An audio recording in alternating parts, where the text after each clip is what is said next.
ბათუმის ახალი ადგილმდებარეობიდან გავიმართეთ ქუთაისის მიმართულებით. პირველ რიგში ხელვაჩაურის გზაზე გავედით, რომ ავტობანზე ავსულიყავით. ჩვეულებრივი ამინდი იყო ღრუბლიანი, თავიდან ბათუმში საერთოდ არ წვიმდა, მე რა თქმა უნდა გზაზე გაგვიწვიმდა, მაგრამ დიდი წვიმა არ ყოფილა, სასიამოვნოდ ვიმგზავრეთ მთელი გზა.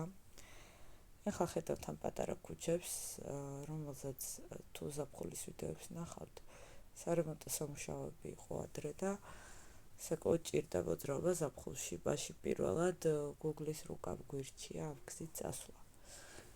ახლა კი საკმაოდ სასიამოვნო გზა გამოვიდა და სულ მალე გადავედით ავტობანზე. მიყვარს ეს ხედები ახალი გზის, მიუხედავად იმისა, რომ ბევრი გვირაბია, აი სასიამოვნოა. გვირაბიდან გამოსვლისას საკმაოდ კარგი ხედები ჩანს. ჩაქვამდეც, ჩაქვის მერეც. ამ გზაზე რამე განსაკუთრებული არ მომხდარა, უბრალოდ ცოტა შეფერხებული მონაკვეთი დაგხვდა. აი სულ მალე მივალთ იმ მონაკვეთში, როცა საცობივით იყო და მიზეზი ვერ დავადგინეთ, მერე შევხვდა პატრული და არ ვიცი პატრულმა გახსნა გზა თუ რა მოხდა. არც ავარია ჩანდა, არც არაფერი, არც მე გამიგია რომ რაღაცა საავარიო სიტუაცია ყოფილიყო. აი ხედავთ როგორი შეფერხებული მონაკვეთია და არც ისე ცოტა ხანს მინდა გითხრათ, საკმაოდ რომ ალბათ 1.5 საათი დავკარგეთ ამ საცობის გამო. არ ვიყავით თქვა 9 საათი მანდა, მაგრამ ყოველ შემთხვევაში შემდეგაც ცოტა შენელებული იყო მოძრაობა. ყოველთვის გაითვალისწინეთ ხოლმე, რომ ჩვენი კადრები არის აჩქარებული, ზოგჯერ 25ჯერ, ზოგჯერ 30ჯერ, 40-მდე, 40-ზე უფრო სწრაფად არ ვაჩქარებ ხოლმე. და შესაბამისად ეხლა თქვენ რო გეგონათ, რომ 1 წუთი ვიყავით საცობში, ცოტა დიდხანს ვიყავით.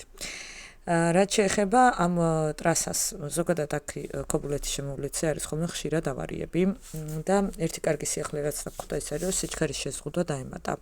ანუ ადრე ეწერა, რომ 90-ით შეიძლებოდა სიარული თითქმის ყველგან. და მე ვფიქრობ, რომ არ იყო სწორი ეს, იმიტომ რომ არის ზოგიერთი მიხოლმოხოვული ადგილი და თან ორმხრივი გზა არის, ანუ საპირისპირო ზოლშიც მოდის მანქანა და ხშირად გასწრებაზე მოდიან და მაგ ხელა სიჩქარით რომ მოძრაობენ, მაგიტომაც ხდება ხოლმე ავარიები. ეხლა დაემატა 70 შეზღუდვა და სწორიც არის, იმიტომ რომ ზესტაფონი ხარაგაულის მონაკვეთზე, სადაც გვირაბები არის და იქაც არის ცოტა მიხოლმოხოვული გზები, მაგრამ ტრასა ბევრად უკეთესია სამოძრაოდ, იქ იყო 80-მდე შეზღუდვა და არის ახლაც და ნორმალურია, ანუ შეგიძლია 95-მდე იარო, არ დაჯარიმდები, უფრო მაღალი სიჩქარით მოძრაობა, იქაც საშიშია მაინც, იმიტომ რომ მთა არის და მიხოლმოხოვული გზა და აქ ქობულეთის შემოვლეთში არის ორმაგად საშიში, იმიტომ რომ საპირისპირო მომავალი მანქანები საფრთხეს ქმნის. ხო და მოკლედ ეს ძალიან გამიხარდა, რომ ამ წასვლაზე შეიცვალა და 70 დაეწერა.